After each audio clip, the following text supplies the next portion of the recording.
திரு மதுக்கூர் ராமலிங்கம், கூட்டணி பலத்தை மட்டுமே நம்பி இருக்கிறது திமுக என்ற விஜயனுடைய கருத்தை நீங்க எப்படி பாக்குறீங்க?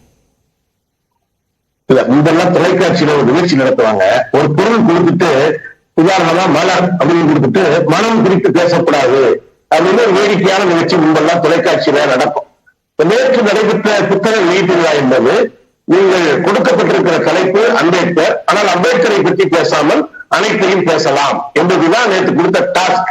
ஏன்னா அதுல ஒருத்தர் பேசுறாரு, காஞ்சி பெரியவர் ரொம்ப நல்லவர் தான், ஆனா பல போலீஸ் சாமியார்கள் இருக்கிறார் என்று அந்த விழாவில் சொல்லப்பட்ட ஒரு செய்தி. ஆனா டாக்டர் பாபா சாஹேப் அண்ணல் அம்பேத்கர் அவர்கள் அந்த அரசியல் நிர்ணய சபையினுடைய வரைவு குழு தலைவராக இருந்து அந்த சட்டத்தை ஒரு மதச்சார்பற்ற அரசியல் சட்டமாக இந்து பெண்களுக்கு சொத்துரிமை தரக்கூடிய அளவுக்கு முற்போக்கான அம்சங்களை சேர்க்க முயன்ற பொழுது, இப்ப நான் ஆதாரம் இல்லாம சொல்லல, தெய்வத்தின் குரல் எனக்கு மேடையில புகழப்பட்டாரே காஞ்சி மகா பெரியவர், தெய்வத்தின் குரலிலே சொல்கிறார், இந்துக்களுக்கு விரோதமான பல சட்டப்பிரிவுகளை தடுக்க நம்மவர்கள் பலரை உள்ளே அனுப்பி நான் பல காரியங்களை செய்தேன். அரசியல் சட்டத்தை உருவாக்கிய அம்பேத்கருடைய புத்தக எல்லோருக்குமான அம்பேத்கர் விழாவில ஒருவர் அம்பேத்கரை பற்றி எந்த புரிதலும் இல்லாமல் தான் அந்த புத்தகத்தை தொகுத்திருக்கிறாரா என்கிற கேள்வி வருகிறது. இரண்டாவது, இங்க பேசப்படுவது இல்லை, அம்பேத்கரை பத்தி என்னெல்லாம் பேசுனாங்க. இன்னைக்கு ஐயா மரியாதைக்குரிய ஐயநாதன் அவர்கள் கூட ரொம்ப யதார்த்தமா கேட்டார், அம்பேத்கரை பற்றி ஒரு விழாவுக்கு திருமாவளவன் வர வேண்டாமா? ஏன் நம்முடைய பிரதமர் மோடி அவர்கள் அம்பேத்கரை பற்றி புத்தகம் எழுதியிருக்கிறார், அவருடைய நோக்கம் என்ன? அம்பேத்கரை பெருமைப்படுத்துவதா? இன்றைக்கு அம்பேத்கர் இயற்றி கொடுத்த மதச்சார்பற்ற அரசியல் சட்டத்தை சீர்குலைக்க முயல்வது யார்? இந்திய அரசமைப்பு சட்டத்தினுடைய அனைத்து கட்டமைப்புகளையும் தகர்க்க முயல்வது யார்? எனவே அம்பேத்கருடைய பெயரை சொல்பவர்கள் எல்லாம் அம்பேத்கருக்கு ஆதரவானவர்கள் அல்ல என்கிற முடிவுக்கு நாம் வரக்கூடாது. நேற்றைக்கு நடந்தது என்பது முழுக்க முழுக்க திட்டமிட்டு நடத்தப்பட்ட ஒரு நிகழ்வு என்பதைத்தான் முன்னாலே தொடுத்தவர் பேசியதும் பின்னாலே அவர் முழுக்க முழுக்க இங்கே இந்திரகுமாரும் ஆளும் சாணவா சொல்லிட்டாங்க. நான் உள்ள போகல. ரொம்ப ஒரு அடிப்படையான புரிதல் தான் திரு விஜய் அவர்களுக்கு பாபா சாஹேப் அவர்கள் குறித்து இருக்கிறது. உண்மையிலே இந்த புத்தகங்கள் பேசியிருந்தால் திமுக கூட்டணியை பத்தி பேசுறாங்க, 200 பத்தி பேசுறாங்க, 26 பத்தி பேசுறாங்க. ஆனால் இந்த ஒன்றிய அரசாங்கம் அம்பேத்கருடைய கொள்கைகளுக்கு எந்த வகையில் எல்லாம் தீங்காக இருக்கிறது என்பதற்கு அந்த மேடையிலேயே ஒரு சாட்சி இருக்கிறது. ஆனந்த் ஜெல்டுங்கே பாபா சாஹேப் அம்பேத்கருடைய பேரன் பீமா கோரேகான் வழக்கில சிக்க வைக்கப்பட்டு பலரும் மனித உரிமை செயற்பாட்டாளர்கள் இருந்தார்கள். அதை பற்றி ஒரு வார்த்தை கூட பேசல. பிறகு எப்படி அம்பேத்கர் சொன்ன மனித உரிமை, அம்பேத்கர் கொடுத்த சுதந்திரம், எழுத்துரிமை, பேச்சுரிமை எல்லாவற்றையும் புறக்கணித்து விட்டு எங்கு போய் இவங்க விவாதத்தினுடைய இசை வழியை நிறுத்துறாங்கன்னா, திமுகவுக்கும் அதில் இருக்கிற தோழமை கட்சிகளுக்கும் இடையில் ஒரு பிணக்கை உருவாக்க முடியுமா, ஒரு சலசலப்பை உருவாக்க முடியுமா என்பதை தாண்டி அந்த விழாவுக்கு எந்த நோக்கமும் இருப்பதாக தெரியவில்லை. என்னன்னா, திரு விஜய் அவர்களுக்கு சினிமா செல்வாக்கு என்ற லாட்டரி சீட்டு கையில இருக்கிறது. அதை இவர் அரசியலில பயன்படுத்த முடியுமா என்று பார்க்கிறார். எனவேதான் இன்னைக்கு வரைக்கும் மக்களையே சந்திக்கல.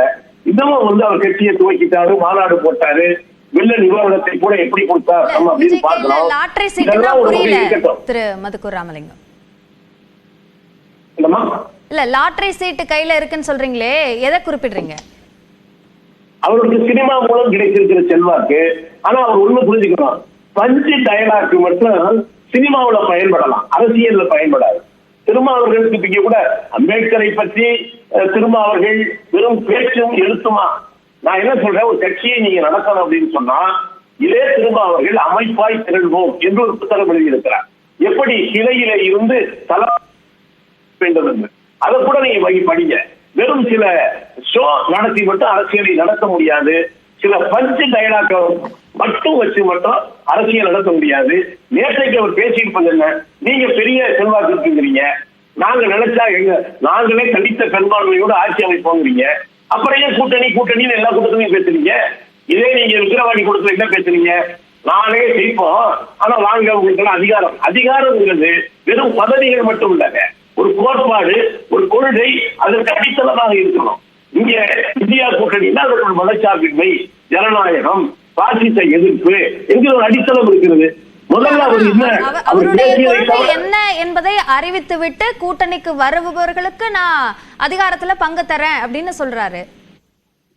முதல்ல ஒரு கொள்கையை சொல்லணும், பிறகு அதிகாரத்தை பிடிக்கிறாரான்னு பார்ப்போம், பிறகு பங்கு தருவது. அதாவது கூட்டணி ஆட்சி என்பதெல்லாம் ஒன்றும் தவறு கிடையாது. முதல்ல அப்படி விவாதம். ஆனா எதன் அடிப்படையில் கூட்டணி?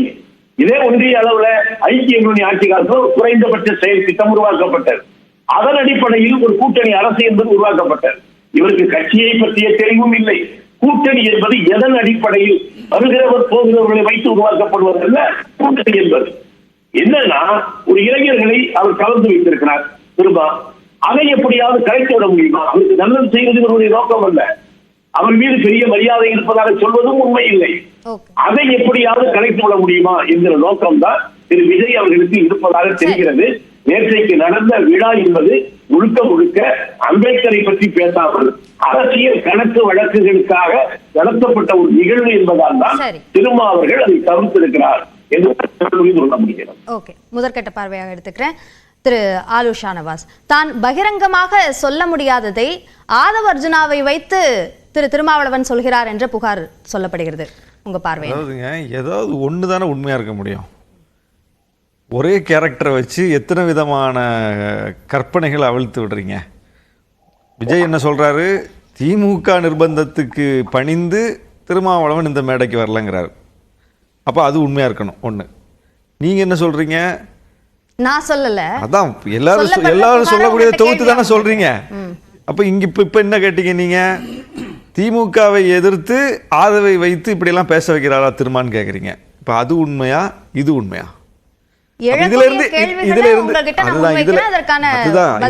இருந்து என்ன தெரியுது? திமுக நிர்பந்தத்துக்கும் தலைவர்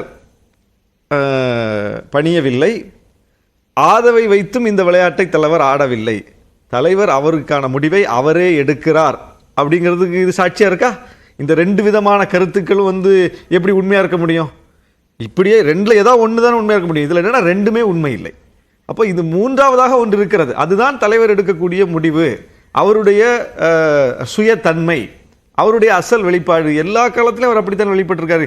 இப்ப தாவேகா சார்பில் இங்கே பேசுற ஐயநாதன் கூட என்ன சொன்னாரு? அவர் அப்படியெல்லாம் முடிவெடுக்க வைக்க முடியாது. இதுதான் எங்க தலைவர் பெற்றிருக்கிற சான்று. ஏன் விஜய் திமுக கூட்டணியில் எத்தனையோ கட்சிகள் எத்தனையோ தலைவர்கள் இருக்கும்போது எங்க தலைவரை விரும்புறார்? ஏன்னா எங்க தலைவர் ஒரு நம்பிக்கையான பார்ட்னரா இருப்பார். எந்த இடத்தில் இருக்கிறாரோ அந்த இடத்துக்கு லாயலா உண்மையாக இருப்பார். கடைசி நேரத்தில் பேரத்துக்கு படிந்து முடிவை மாற்றக்கூடிய நிலைப்பாடு அவருடைய அரசியல் வரலாற்றில் கிடையாது. அப்போ அவர் பார்க்குறாரு, ஒரு புதிதாக கட்சி தொடங்கின ஒருத்தர் பார்க்குறாரு, இப்படி ஒரு தலைவர் நம்மளோட இருந்தால் நல்லா இருக்கும்.